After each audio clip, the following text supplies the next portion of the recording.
Hi everyone, welcome back to my YouTube channels.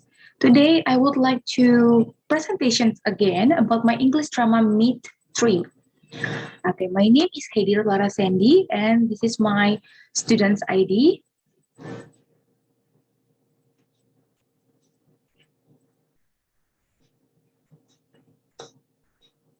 Okay. The first I would like to presentations about melodrama, Autumns in My Heart. Okay, this is the pictures of the Autumns in My Heart. The first episode was in 18 September 2000, and the last episode was in 7 November and 2000. There are 17 episodes from this series, and this series directed by Yoon Sok Woo. The plot. Yoon Jun-soo and Yoon Eun-seo grew up as siblings, but Eun-seo was in fact from a different family as there was a mix-up at the hospital where she was born. The switch came to light when Eun-seo was involved in a car accident and it was discovered that her blood type was different from her parents. Eun-seo's life took a complete turn when the two girls were returned to their respective families. Soon after, the Yoon family left for the state and Eun-seo was left living in the sordid condition with her real family in Korea. Years after, Jun-seo returned to Korea and by chance the two former siblings were reunited. Okay, the character and the characteristic from this series. The first is Song Seung-hoon as adult Yoon Jun-soo. Song Seung-hoon was the perfect actor to play Jun-soo. He portrayed the character so well. The way he acted out Jun-soo longing for his sister was so convincing it was almost real. And all of his heart-aching close-ups just hit your heart. Just hit your heart. Okay, the second main character is Song Hye-kyo as adult of Choi Eun-soo. Her angelic and soft face just made the character the meek damsel that everyone loved.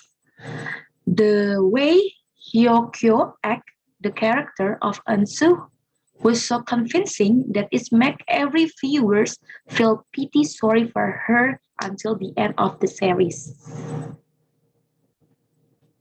Okay. So this is the setting of the movie. The most famous place that is Take Away Village Boat.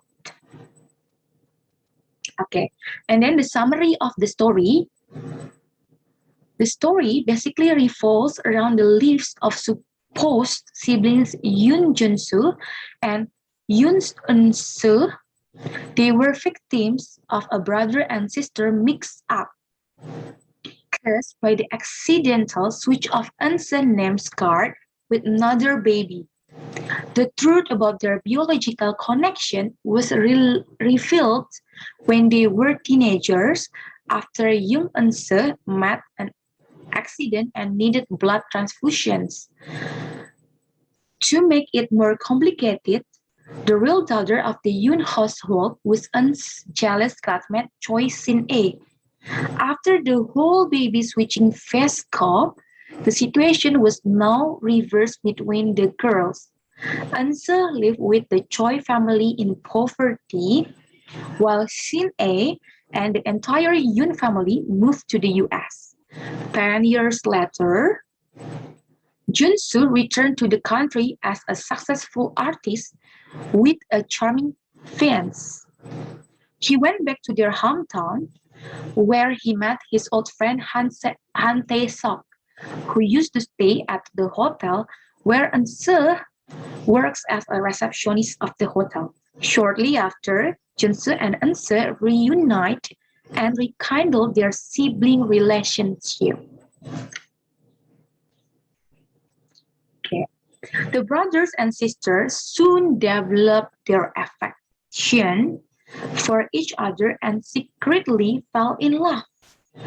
But the witch Sin E exposed their relationship.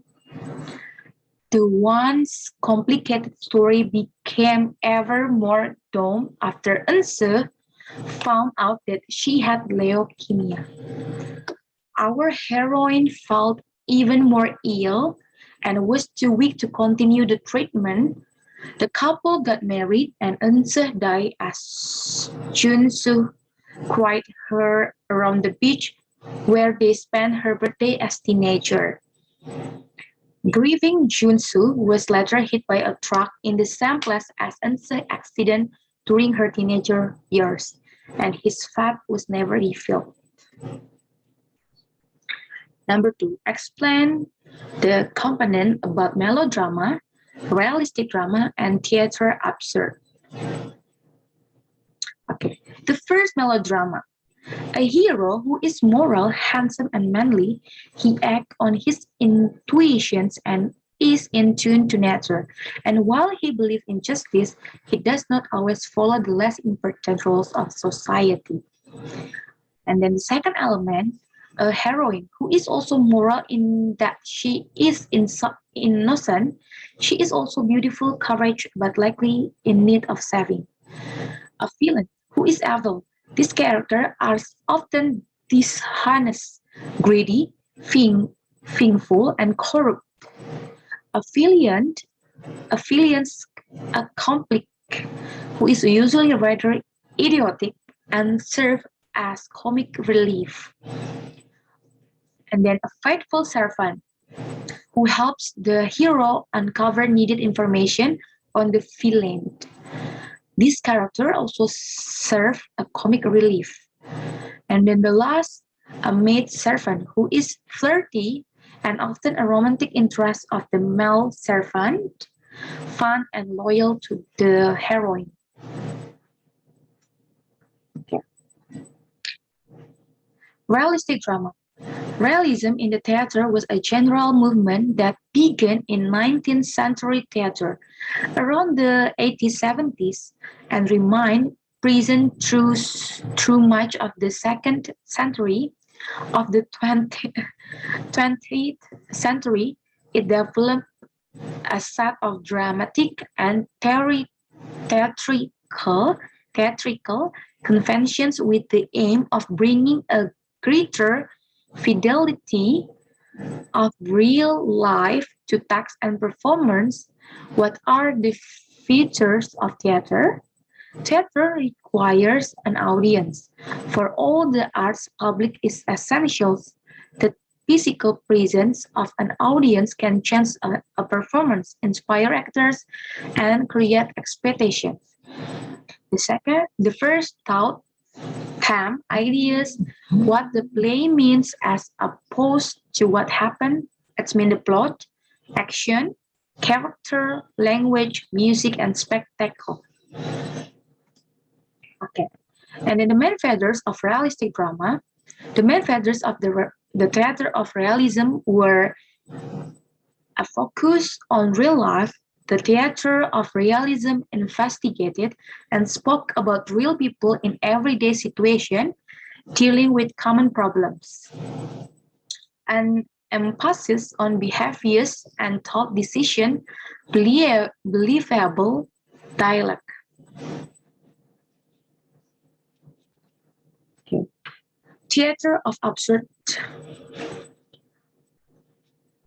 The first element is question of existence. Absurd plays arise some basic question of existence, like why we are alive, why we have to die, and why there is injustice and suffering.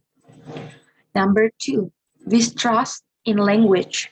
For absurdist playwriter, language is only a meaningless communication and stereotype exchange of ideas because words fail to express essence of human existence.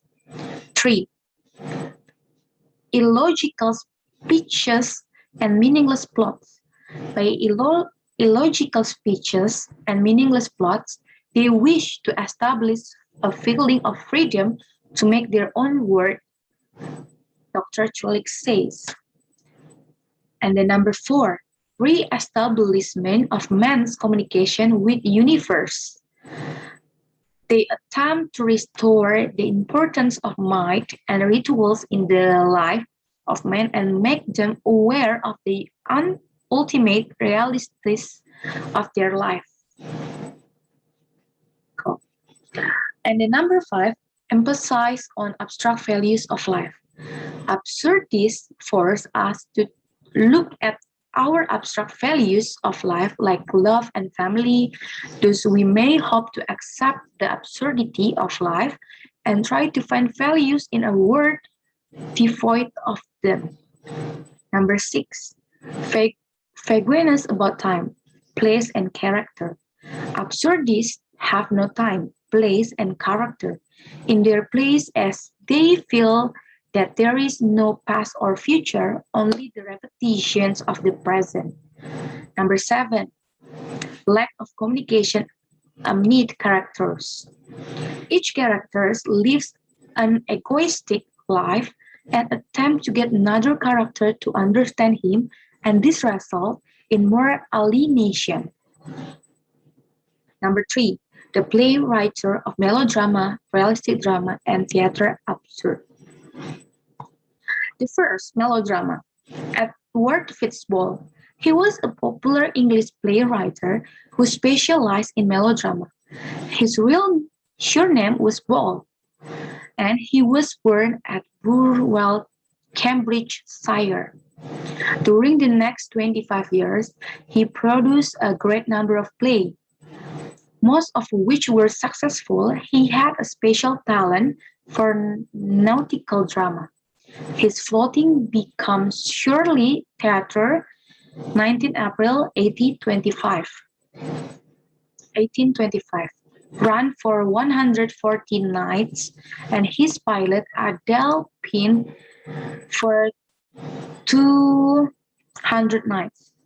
He also produced a seminal play on the Flying Dutchman and wrote the libretto for Edward Lauder's Raymond and Agnes.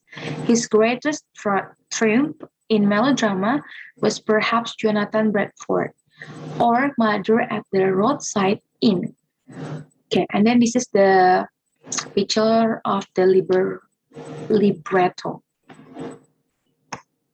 The second, realistic drama. Henrik Johan Ibsen. He was born on 20 March 1828 and then died on 26 May 1906. He was a Norwegian playwright and theater director, as one of the founders of modernism in theater. Ibsen is often referred to as the father of realism and one of the most influential playwrights of his time. His major works include Brand, Peer Gynt, and Enemy of the People, Emperor and Galilean, A Doll's House, Hedda Gabler, Ghost, The Wild Duck, When He That Awakened, Rosmersholm, and The Master Builder. Ibsen is the most frequently performed dramatics in the world after Shakespeare's. And A Doll's House was the world's most performed play in 2006. And then this is the picture of the Henrik Johan Ibsen, and this is the picture of the Peer Gynt. Okay, the number 2 of realistic drama. Anton Paulovic Czecho. He was born on 29 January 1870. He was a Russian playwright and short story writer who is considered to be among the greatest writers of short fiction in history. His career as a playwright produced for a classic, and his best short stories are held in high esteem by writers and critics. Along with Henrik Ibsen and August Strindberg, Chekhov is often referred to as one of the three seminal figures in the birth of early modernism in the theater. Chekhov practiced as a medical doctor throughout most of his literary career. Medicine is my lawful wife. He once said, and literature is my mistress. Chekhov renounced the theater after the receptions of The Seagull in 1896, but the play was revived to acclaim in 1898 by Konstantin Stanislavski's Moscow Art Theater, which subsequently also produced Chekhov's Uncle Vanya and premiered his last two plays, Three Sisters and the Seri Orchard. This first work presents a challenge to the acting ensemble as well as to audience, because in place of conventional action, Chekhov offers a theater of mood and a submerged in life in the text. And then this is the picture of Anton Pavlovsky Chekhov, and this is the picture of Anton Chekhov's plays. Okay, next. Theater of Absurd number 2, Arthur Adamov. Arthur Adamov, born on August 23, 1908. Okay. Avant-garde writer, a founder and major playwright of the Theater of the Absurd. Le Ping Pong performed in 1955. In his best-known play, Le Ping Pong performed, the power central image is that of a pinball machine to which the characters surrender themselves in a never-ending, aimless game of the change, perfectly illustrating man's sad trends to false objectives and the futility of his busy and the force. Adamos later plays Let Printemps 71, La Politico des Restes, embodied radical political statement, thought his interest in dramatic experimentation continued, finally admitting that life was not absurd but merely difficult. He committed suicide in a preference to theater too. His second volume of play, Adamov described his attitude towards his work and comments on his career. And then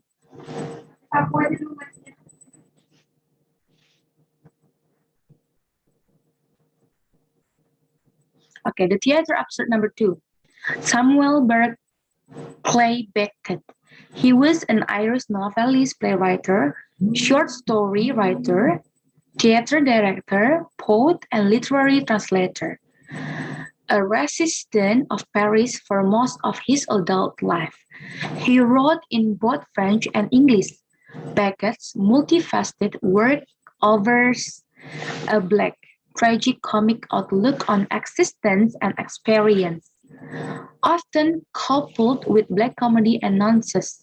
It became increasingly minimalist in his late career, involving more aesthetic and linguistic experimentation.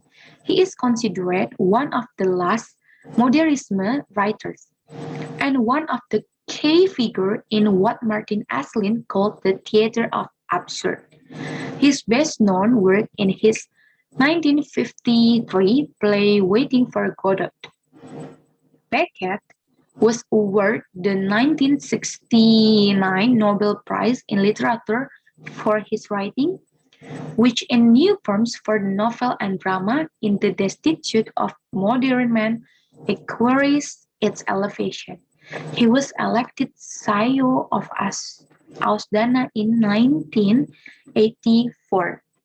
And then this is the picture of Samuel Barclay, and this is the picture of Anton Godot. Okay, number 4. Elements of melodrama, realistic drama, and theater absurd. Okay, the element of melodrama, the key The key features of melodrama as a form are pathos, overword, or heightened emotion, moral polarizations, good versus evil, non-classical narrative structure, especially the use of extreme coincidence and deus ex machina to further plot elements, and sensationalism, emphasis on action, violence, and triumph. Okay, and then the elements of realistic drama. In realistic work, such as Doll's House, readers tend to view importance technique, the max plays, and novel realistic. Characters are believable and engaging. The character live relatable or not, live within the story. An accurate reflections of the human condition and contemporary life within the story. An accurate reflections of the human condition and contemporary life with no stereotyping. Okay, theater of absurd. The element of theater absurd. Common elements in absurdist fictions include satire, dark humor, incongruity, the abasement of reason, and controversy. Regarding the philosophical condition of paying nothing, absurdist fiction in play form is known as absurdist theater. Okay, number 5. History and origin of melodrama, realistic drama, theater of absurd. In modern usage, a melodrama is a dramatic work wherein the plot, which is typically sensational and designed to appeal strongly to the emotions, takes precedence over detailed characterizations. Melodramas typically concentrate on dialogue that is often bombastic or excessively sentimental rather than the action. Characters are often drawn and may appear stereotyped. Melodrama are typically set in the private sphere of the home, focusing on morality and family issues, love, and marriage, often with challenge from an outside source, such as a temptress, a scoundrel, or an aristocratic villain. A melodrama on stage, film, or on television is usually accompanied by dramatic and suggestion music that offers cues to the audience of the drama being presented. Okay. History and meaning about the realistic drama. The first realism in the theater was a general movement that began in the 19th century theater around the 1870s and remained present through much of the 20th century. It developed a set of dramatic and theatrical conventions with the aim of bringing a greater fidelity of real life to text and performance. Number 2, realism. Number 2, realism. In the arts, the accurate, detailed, unblemished descriptions of nature or of contemporary life. Realism rejects imaginative idealizations in favor of a close observations of outward appearance. As such, realism, in its broad sense, has comprised many artists' currents in different civilizations. Okay, so the last, theater of the absurd dramatic works of certain European and American dramatics of the 1950s and early 60s, who agreed with the existentialist philosopher Albert Camus' assessments in his essay The Mind of Sisyphus, that the human situation is essentially absurd. devoid of purpose. The term is also loosely applied to those dramatics and the productions of those works. Though no formal absurdist movement exists as such, dramatics as diverse as Samuel Beckett, Eugene Ionesco, Jean Genet, Arthur Adamov, Harold Pinter, and a few others share a pessimistic vision of humanity struggling vainly to find a purpose and to control its fate. Humankind, in this view, is left feeling hopeless, bewildered, and anxious. So, this is all about my presentation for my English drama assignment. So, thank you for listening. See you on the other video. Bye.